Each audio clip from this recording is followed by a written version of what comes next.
ناکردہ گناہ کی سزائیں بات اور طرف چلی جائے گی۔ وہ کہتے یہ ہیں کہ جو اندر صلاحیتیں ہیں ان کا توازن بگڑ گیا ہے۔ یہ بنیاد ہوتی ہے روگ کی، پرپورشن صحیح نہیں رہا، ڈس پرپورشن ہو گئی ہے۔ ان کا توازن برقرار کرنا یہ ہے علاج اس کا۔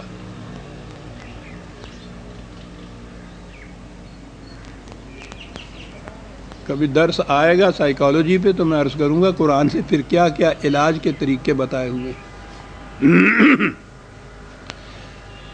اس نے کہا کہ یہ کرتے یہی ہیں، بگڑے ہوئے توازن کو صحیح کرنے کی کوشش کرتے ہیں، توازن صحیح ہو جاتا ہے، مرض دور ہو جاتا ہے۔ تو ان کے نزدیک تو صحیح تندرست یعنی دل کی طرف سے تندرست وہ ہے جس کے اندر ان متضاد قوتوں کا توازن صحیح ہو، پرپورشن صحیح ہو۔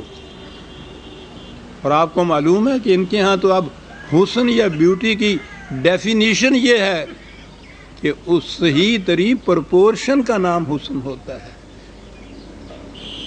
نہایت حسین و جمیل چہرہ بھی اگر ہو انسان، آنکھ کی سیاہی ایک طرف سے ذرا سی ایک خشخاش کے برابر ایک طرف ہو گئی ہو، آپ دیکھیے سارا حسن بگڑ جاتا ہے۔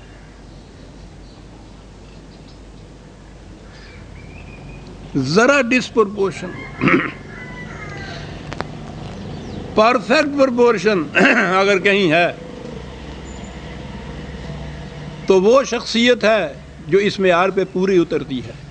علم اور قوت ذو مرتن کے بعد حضور کے متعلق فرمایا فاستوا، بیلنسڈ پرسنالٹی والی شخصیت ہے یہ۔ دنیا حیران ہے کہ حضور نے یہ انقلاب کیسے برپا کر دیا۔ فاستوا، استوا کہتے اس کو ہیں۔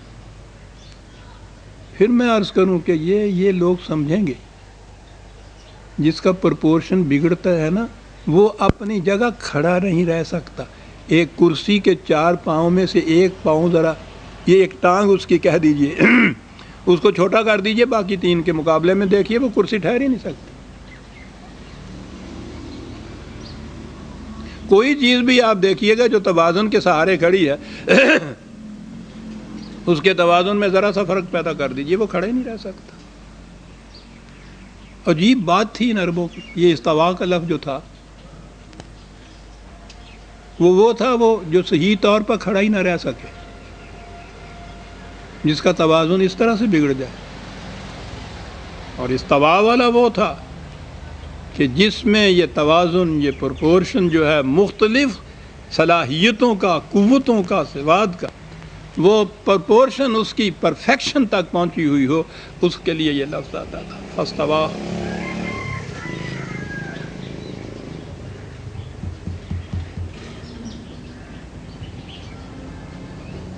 حضور کی ساری سمان حیات اس ایک لفظ کے اندر آ جاتی ہے عزیزان من۔ فاستوا، ٹھیک ہے، اپنی ذات میں تو یہ ہوا۔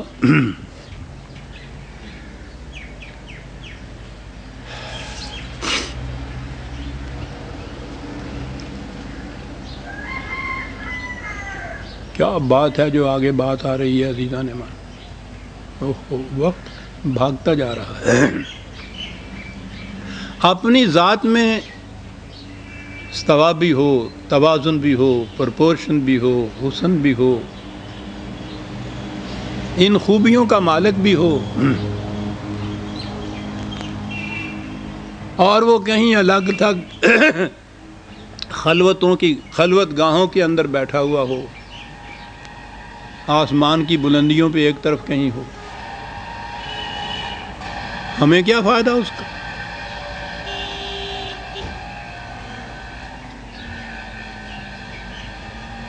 ابن مریم ہوا کرے کوئی، میرے دکھ کی دوا کرے کوئی۔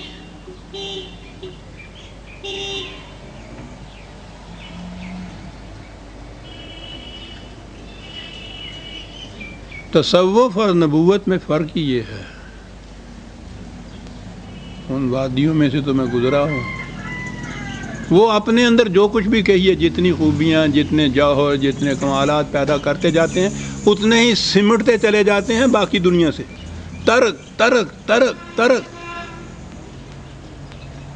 تارک الدنیا تو آپ نے سنا ہی ہوگا، ان کا اصطلاح ہی ہوتی ہے، دنیا سے الگ ہوتے چلے جانا.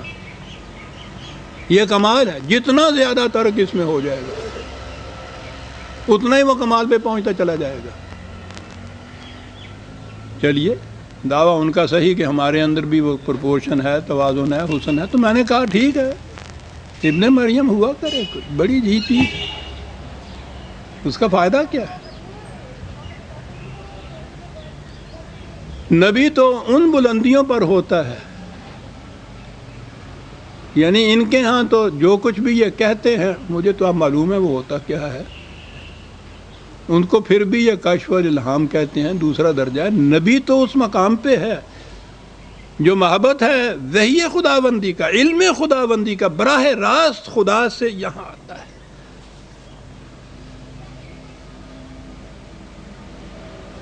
از تاک بادہ گیرم و در ساغر افکنم. خدا سے علم براہ راست نبی کے سینے میں، اس مقام کے اوپر یقینی علم اس مقام پہ ہوتا ہے. اگر اس کی بھی یہ کیفیت ہو کہ یہ علم حاصل کرنے کے بعد وہ اسی طرح سے خلوتوں کے گوشوں میں چلا جائے، تو انسانیت کو اس سے فائدہ کیا پہنچا؟ اس کی ذات جو کچھ جی چاہے بنتی ہے بنے، انسانیت کو کیا فائدہ پہنچا؟ وہ ان بلندیوں پہ سے اتر کے انسانوں کی دنیا کی طرف آئے گا نا. عزیزان من، سنیے دو لفظ اور پھر کم از کم اگلے 10 تک تو اس کے نشے میں رہیے. یہ بتانا ہے کہ وہ اتنی بلندیوں کے بعد اس دنیا کی سطح کے اوپر آ جاتا ہے. آتی ہے ذہن میں آپ کے ہاں کوئی محسوس تشبیہ یا کوئی مثال اس کے لیے سمجھانے کے لیے؟ وہ تو خدا ہی کو آتی تھی. آپ کو معلوم ہے کہ یہ یہاں یہ آسمان اور زمین ملتے ہوئے نظر آتے ہیں. اس کو افق کہتے ہیں. آسمان کی بلندیاں زمین کے ساتھ ملتی ہوئی نظر آتی ہیں نا. ان بلندیوں سے جیسے کوئی اتر کے زمین کی سطح کے اوپر آ گیا ہوا ہو. مقام نبوت کی وہ بلندیاں، اور آگے بتانا یہ ہے کہ وہ پھر تمہاری دنیا کی سطح پہ آتا ہے. سنیے عزیزان من، وَهُوَ بِالْأُفَقِ الْأَعْلَىٰ.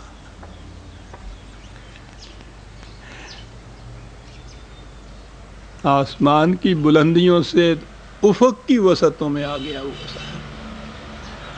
اتر کر حرا سے سوئے قوم آیا اور ایک نسخہ کیمیا ساتھ لایا. بالافق الاعلی. یعنی سوچئے عزیزان من، میں تو اپنی کیفیت بتاتا ہوں کہ یہ چیز جب تک ذہن میں نہیں تھی، اس کو بیان کرنے کے لیے محسوس شکل میں کہ اتنی بلندیوں سے اتر کے وہ انسانی دنیا کے اندر یوں آ گیا، اسے کس طرح سے ادا کیا جائے. بہرحال زیادہ نہیں تو اپنی بھی تو یہ کیفیت ہے، عمر گزر گئی ہے لفظوں سے کھیلتے ہوئے، نہیں ذہن میں آ سکتی تھی اس قسم کی تامہ تشبیہ. افق ہوا بالافق الاعلی.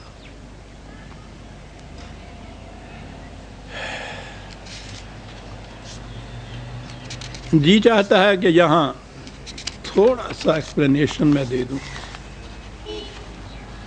اقبال نے اس چیز کو اپنے ہاں بیان کیا ہے، اور وہ اپنے خطبات میں، وہ جو اس کے 6 لیکچرز ہیں، خدا اتنی صلاحیت دے، بڑے مشکل ہیں فلسفے کے، لیکن اگر فرصت اور صلاحیت دے انہیں ضرور پڑھ لینا چاہیے. ٹھیک ہے، جو آپ قرآن میں آگے بڑھیں گے بعض مقامات میں آپ کو اختلاف بھی ہوگا، لیکن من حیث